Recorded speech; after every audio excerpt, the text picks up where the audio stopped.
Aula Funções Lineares.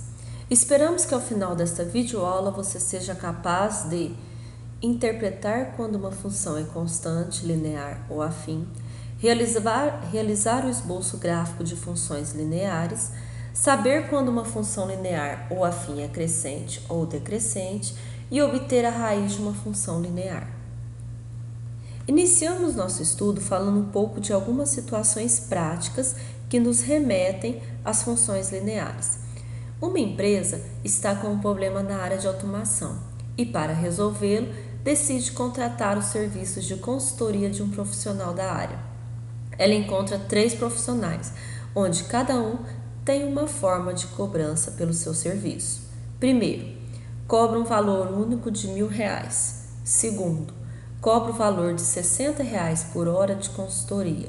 Terceiro, cobra R$300 pela visita, mais R$40 por hora de consultoria.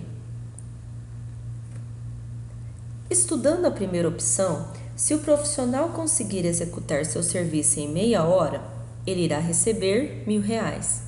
Se for em 1 hora, também receberá R$1.000. Da mesma forma, ele receberá R$1.000 se trabalhar 5, 24, 6, 8, não importa a quantidade de horas, ele sempre irá receber R$1.000 pelo valor da sua consultoria. Se obtivermos os pontos e demarcarmos em um gráfico, teremos 0,5 e 1.000, 1 e 1.000, 5 e 1.000. Perceberemos que estes pontos estão alinhados e se construirmos ainda mais pontos, chegaremos a uma reta que passa por 1.000 no eixo Y e que é paralela ao eixo X. Em fórmula, dizemos que se Y é o valor a ser pago pelo serviço, então Y será sempre igual a 1.000, ou podemos escrever ainda como f de x é igual a 1.000. Se estudarmos a segunda opção, teremos que, para meia hora de consultoria, meia vezes 60 é igual a R$30, ou seja, em meia hora de consultoria, o profissional irá receber R$30. Se trabalhar 1 hora, receberá 60. Se trabalhar 5, receberá 300. Se construirmos os pontos 0,5 e 30, 1 e 60, 5 e 300, percebemos que eles obedecem a uma reta. Essa reta nos dá os valores da representação gráfica de quanto deve ser pago pelo serviço de consultoria em função do número de horas trabalhadas. Podemos expressar essa situação por meio de uma fórmula, onde o valor a ser pago ao profissional é obtido pela multiplicação do número de horas por 60, ou seja, a função f de x igual a 60x. Já na terceira opção, o profissional cobra R$300 pela visita, mais R$40 por hora de consultoria. Logo, se ele trabalhar meia hora, multiplicamos 0,5 por 40, resulta em 20, mais os R$300 da visita, resultando em 320.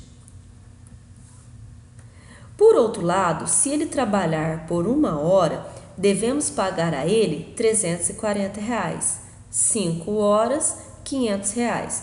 Os pontos representados no gráfico representam uma reta e quando interligados. Em fórmula, escrevemos que o valor a ser pago é 40 vezes x mais 300, onde x é a quantidade de horas da consultoria. Generalizando os casos, chegamos a alguns tipos de funções dentro da família das funções lineares. Na primeira opção, temos uma função constante. Em uma função constante, o valor de y é sempre igual a um número real c qualquer. O gráfico é sempre uma reta horizontal que é paralela ao eixo x e intercepta o y no valor c. No caso da segunda opção, temos uma função linear, onde existe um número real a multiplicando a variável x. Em funções lineares, a reta que representa a função sempre passa pela origem do plano cartesiano. Se o valor de A for maior que zero, a função será crescente. E se o valor de A for menor do que zero, será decrescente. Dizemos que uma função é crescente quando, à medida que os valores de x aumentam, os valores de y também aumentam.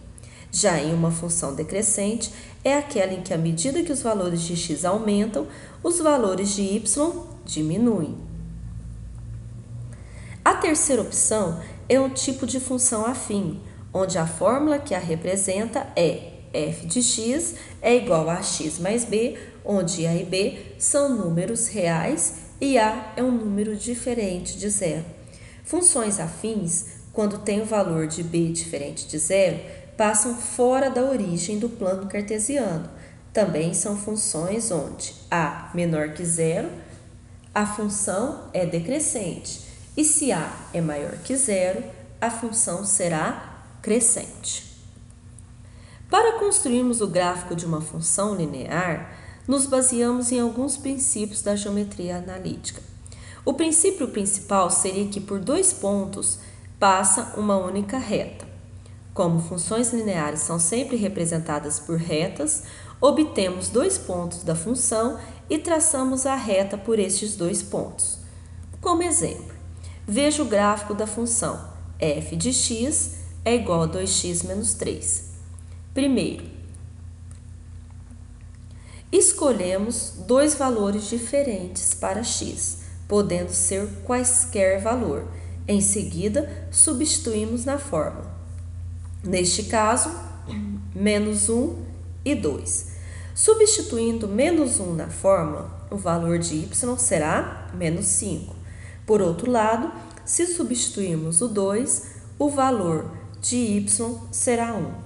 Logo, temos dois pontos da função, os pares ordenados menos 1 e menos 5 e 2 e 1.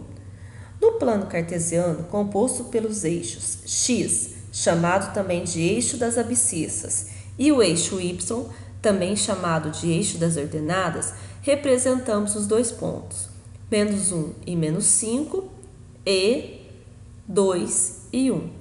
E traçamos a reta que passa por estes dois pontos. Dessa forma, construímos o gráfico da função f de x é igual a 2x menos 3.